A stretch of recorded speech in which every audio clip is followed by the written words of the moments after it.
আসসালামু আলাইকুম বন্ধুরা, আজকে আপনাদের সামনে নিয়ে চলে আসলাম একটি নতুন ভিডিও। আজ 25শে অক্টোবর। আজ ছিল তরলপুরে দাদা হুজুরের প্রতিষ্ঠিত সোনার জলসা। আজকের মেহফিলে বক্তা হিসাবে ছিলেন আমাদের প্রিয় আব্বাস সিদ্দিকী ভাইজান। আপনারা ফুল ভিডিওটা শেষ পর্যন্ত দেখতে থাকুন। আমি আল্লাহ কিয়ামতের দিনে তাদের সঙ্গে যুদ্ধ করব, তারা যেন তৈরি হয়ে আসে। আল্লাহ কি জান্নাতীদের সঙ্গে যুদ্ধ করবে মনে হয়?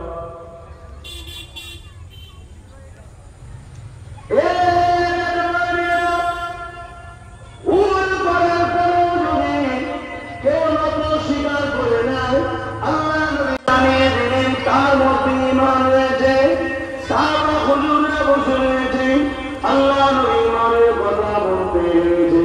ওই সময় সাহাবা হুজুররা বলতে লাগলেন, ইয়া রাসূলুল্লাহ, হাবিবাল্লাহ, ঈমান আছে না বুঝবো কি করে? আল্লাহ নবী জানিয়ে